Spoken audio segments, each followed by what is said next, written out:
Hello dear students, as you already know that I am Monica Khosla, your English teacher, and today we are going to study some confusing words in English. As you already know that English is full of confusing words that sound alike but are spelled differently. It is also full of words that share similar but not identical meanings that are easy to misuse. जैसे कि आप सभी जानते हैं कि English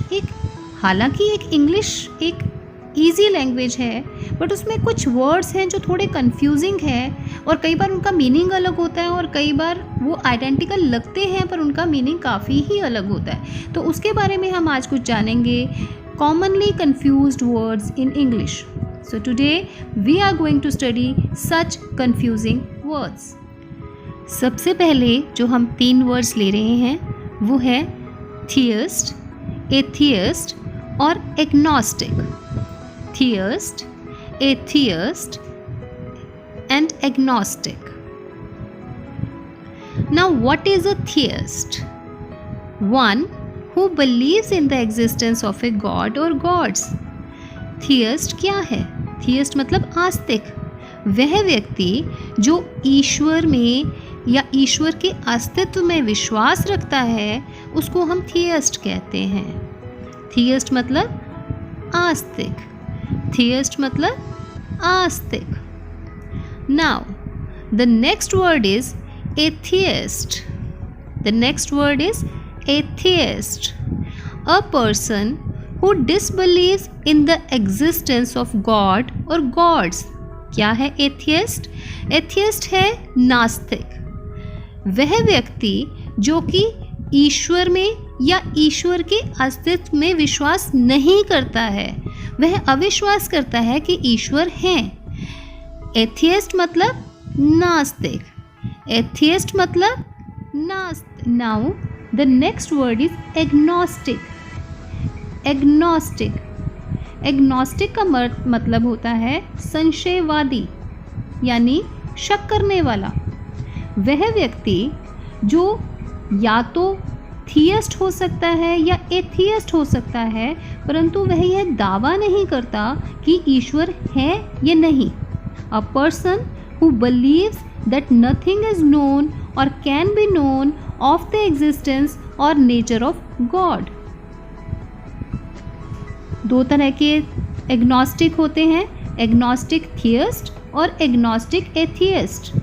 agnostic थियस्ट वो होते हैं जो believes a god exists but doesn't claim to know that belief is true. जो यह मानते हैं कि गॉड हैं पर वो ये दावा नहीं करते कि यह सच्चाई सच है।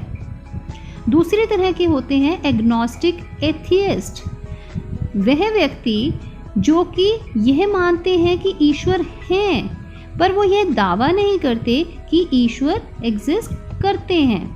Doesn't believe any god exists, doesn't claim to know that no god exists. मतलब वो ये विश्वास नहीं करते कि भगवान है पर वो ये क्लेम भी नहीं करते कि भगवान है या नहीं है। Now next 3 words are migrant, emigrant and immigrant. Migrant, emigrant and immigrant. What are migrants? What is a migrant?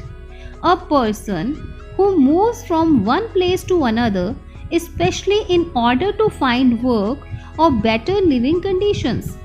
वह व्यक्ति जो एक स्थान से दूसरे स्थान पर इसलिए जाता है ताकि उसे काम मिल सके या उसके रहने की स्थितियां और अच्छी हो सके, उन्हें हम माइग्रेंट कहते हैं। इसमें पशु पक्षी भी आते हैं, जैसे ये साइबेरिया से जो बर्ड्स आते हैं या जो मज़दूर होते हैं काम की तलाश में दूसरे राज्यों में जाते हैं, वो भी माइग्रेंट्स होते हैं।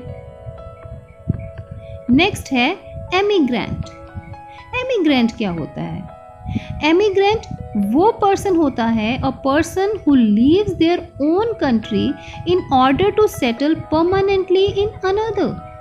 वह व्यक्ति जो अपना देश छोड़ता है इसलिए ताकि वो परमानेंटली यानी कि पूरे तरीके से बिल्कुल स्थायी तौर पर वह दूसरे देश में जाकर बस सके। अब जैसे हम लोग इंडिया से। सपोज हम अमेरिका जाते हैं और हम वहीं पे रहना चाहते हैं, हम वहीं पे काम करके परमानेंटली वहीं बस जाना चाहते हैं, स्थायी तौर पर बस जाना चाहते हैं, तो हम एमिग्रेंट होंगे इंडिया के लिए। नेक्स्ट वर्ड है immigrant. What is a immigrant? ये भी एक और उससे एक कंफ्यूजिंग वर्ड है। एमिग्रेंट और इमिग्रेंट, ये दोनों में हमें थोड़ी कंफ्यूजन हो जाती है, इसलिए इसको समझना बहुत अच्छे से ज़रूरी है। Immigrant is a person who comes to live permanently in a foreign country. अब इमिग्रेंट वो पर्सन है जो कि परमानेंटली यानी कि स्थायी तौर पर एक विदेश में जाकर बसना चाहता है, किसी विदेश में जाकर बसना चाहता है, उसको हम इमिग्रेंट कहते हैं। जैसे अब यहाँ से हम अमेरिका बसने के लिए गए तो हम यहाँ के लिए एमिग्रेंट होंगे, पर अमेरिका के लिए हम लोग इमिग्रेंट होंगे।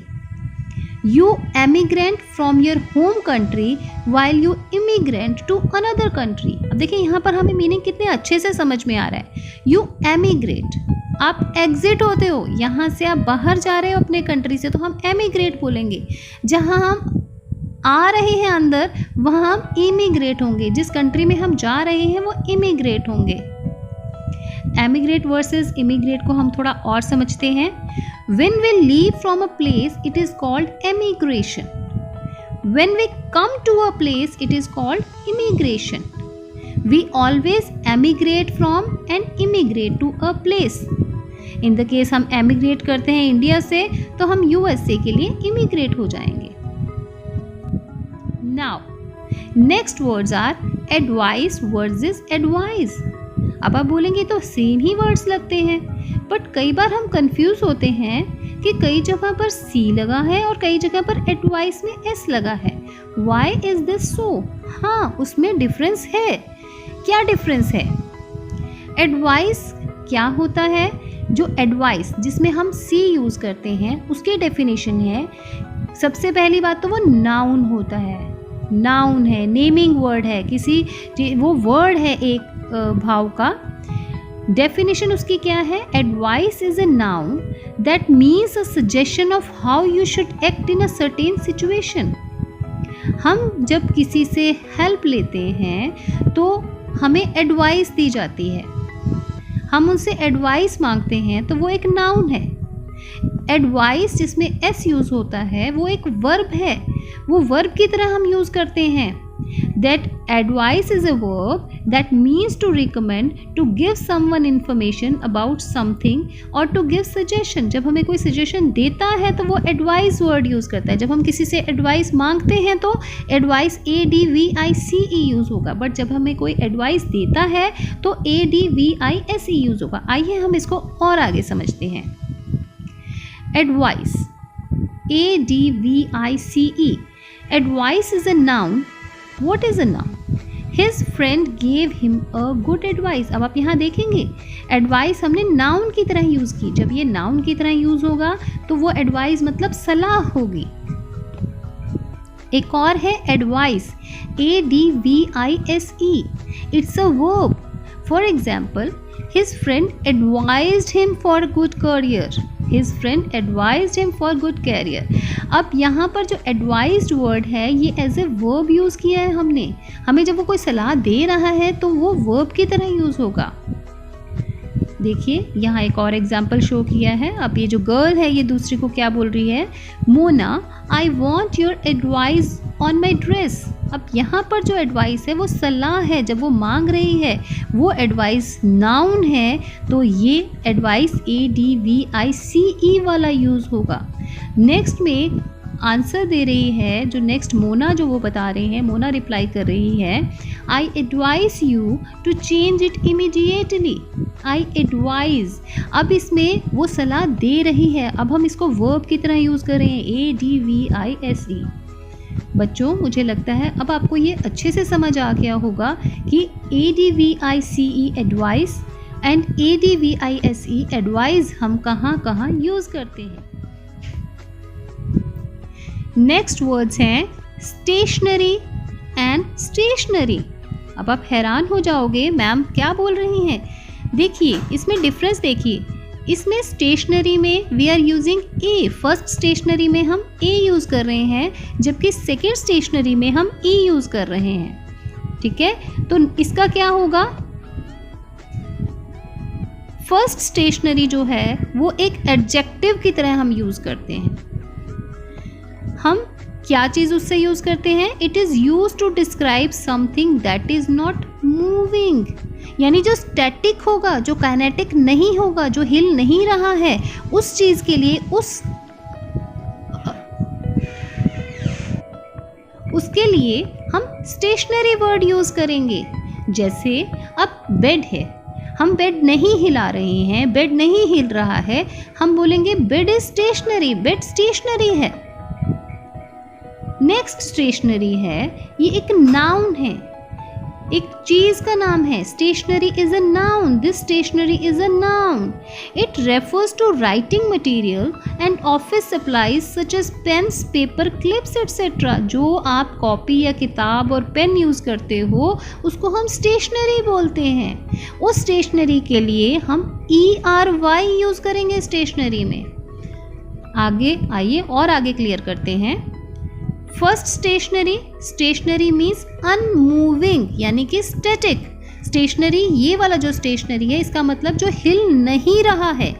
For example, the revolving chair was stationary because I was moving it in a wrong way. अब बात समझ रहे हैं, वो रिवॉल्विंग चेयर रिवॉल्व करती है लेकिन इस समय वो स्टेशनरी है क्योंकि मैं उसे गलत ढंग से हिला रहा हूँ। नेक्स्ट जो स्टेशनरी है, that stationery refers to letter writing materials and paper. For example, my daughter wants to write on best stationery. ये स्टेशनरी वो है जो कॉपी किताब आप पढ़ने लिखने के लिए यूज़ करते हैं, जो पेपर यूज़ करते हैं, पेन यूज़ करते हैं, उन सभी मटेरियल्स को हम स्टेशनरी बोलते हैं।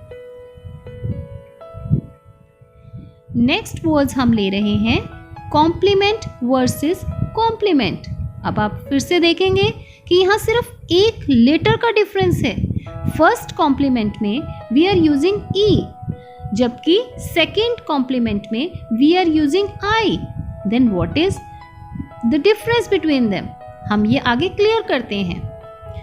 फर्स्ट कॉम्प्लीमेंट, जो कॉम्प्लीमेंट जिसमें हम आई यूज़ करते हैं, उसका मतलब होता है जब हम किसी को प्रेज और एडमिरेशन के लिए हम बहुत विनम्रता से कोई एक्सप्रेशन करते हैं। Compliment is a polite expression और प्रेज और एडमिरेशन। जब हम किसी की प्रशंसा करते हैं या किसी चीज़ की हम प्रेज करते हैं तो वो हम उसको कॉम्प्लीमेंट कहते हैं।